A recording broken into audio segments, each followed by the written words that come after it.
Maya Lennerettig nous raconte ce soir l'histoire d'un canon très ancien qui a voyagé pendant des siècles entre la France et l'Allemagne comme un trophée de guerre.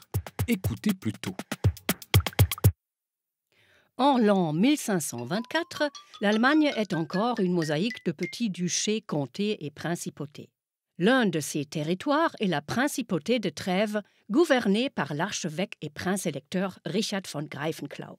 Pour son château d'Ehrenbreitstein près de Coblence, il demande à un certain maître Simon de Francfort de lui fondre le plus grand et le plus lourd canon de tous les temps. Ni une ni deux, maître Simon fabrique un canon de bronze de 9 tonnes et il en profite pour immortaliser son nom. Simon m'a fondu en 1524. Il baptise le canon Vogelgreif, le griffon, d'après une créature mi-lion, mi-aigle, l'animal du blason de Richard von Greifenklau. Je m'appelle le griffon, je suis au service de mon gracieux seigneur de Trèves. Là où il m'ordonne d'agir, je fends portes et murailles. Le griffon fait peur. Avec son canon de 4,66 m de long et son calibre de 28 cm, cet engin est, paraît-il, capable de tirer un boulet de 71 kg jusqu'à Andernach à 16 km de distance. Mais disons-le tout de suite, le griffon n'a jamais servi dans une bataille. Il a été conçu pour épater la galerie et intimider l'ennemi. C'est une arme de dissuasion. À partir de 1618, la guerre de 30 ans déferle sur toute l'Europe. Notre canon fait triste figure. Il est trop lourd et difficile à manier. On le remise alors dans le hangar du Griffon sur la place du château, où il coulera des jours paisibles. C'en est fini en 1794. Des troupes révolutionnaires françaises marchent sur Coblence, où de nombreux royalistes français ont trouvé refuge. Coblence capitule sans se battre, mais pas la forteresse d'Ehrenbreitstein qui abrite notre canon et où les troupes de la principauté se sont retranchées. Ce n'est qu'après un siège de 4 ans, en 1799, que les soldats affamés déposent les armes et cèdent la forteresse aux Français. Quand les vainqueurs découvrent le mastodonte caché dans le hangar, ils sont très impressionnés. Ils décident de l'envoyer par bateau à Metz en France. À grand renfort d'hommes et de matériel, il est transbahuté dans la vallée sur un traîneau glissant sur des cylindres, puis posé sur une plateforme entre 2 bateaux, tractés par des chevaux remontant la Moselle jusqu'à Metz.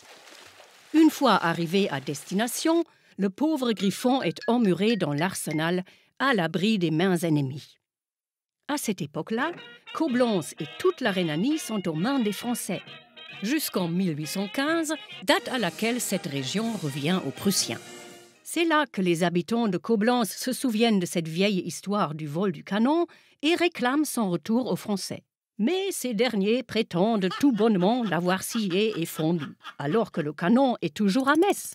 Et c'est là même qu'en 1866, les troupes de Napoléon III chargent secrètement le canon sur un train, l'acheminent jusqu'à Paris et l'installent devant le Dôme des Invalides, où il restera jusqu'à la Seconde Guerre mondiale. En juin 1940, alors que les national-socialistes occupent la capitale française, 2 soldats de la Wehrmacht originaires de Coblence découvrent leur canon au musée de l'armée et se photographient fièrement assis sur le Griffon. Peu de temps après, le canon embarque dans un train qui le ramène en Allemagne. Et le voici de nouveau à la forteresse d'Ehrenbreitstein, où il trône, la bouche pointée vers la France, bien évidemment. Comme vous le savez, l'Allemagne perd cette guerre destructrice et les Alliés occupent le pays. Ehrenbreitstein et Coblence redeviennent des zones d'occupation française et rebelote, le 23 juillet 1946, les Français réexpédient le canon au musée de l'armée à Paris. Les habitants de Coblence sont inconsolables. Ils ont beau supplier qu'on leur rende leur cher canon, les Français ne lâchent rien. Même Valéry Giscard d'Estaing, pourtant né à Coblence, se montre inflexible. Le canon reste à Paris. 30 octobre 1984. 2 hommes d'État vont fouler ce tapis rouge déroulé à la hâte. Le chancelier allemand Helmut Kohl et le président français François Mitterrand. Car aujourd'hui, la France restitue officiellement le Griffon à la ville de Coblence. Le canon retourne à la forteresse d'Ehrenbreitstein comme symbole de la réconciliation durable entre la France et l'Allemagne. Mais un homme n'a pas le cœur à la fête. L'ancien directeur du musée de l'armée à Paris. Outré par cette restitution, il avait démissionné. Et pourtant, le contrat que le maire de Coblence et le nouveau directeur du musée de l'armée signent ici n'est qu'un contrat de prêt. Si la France exige la restitution du canon, l'Allemagne est obligée de le rendre. Bon, jusqu'ici, tout va bien. Le canon est toujours en Allemagne, caché au fin fond du dédale de la forteresse d'Ehrenbreitstein. Sa bouche regarde vers l'intérieur de la forteresse. Sans doute pour qu'il n'y ait plus le moindre souffle de menace dans l'air.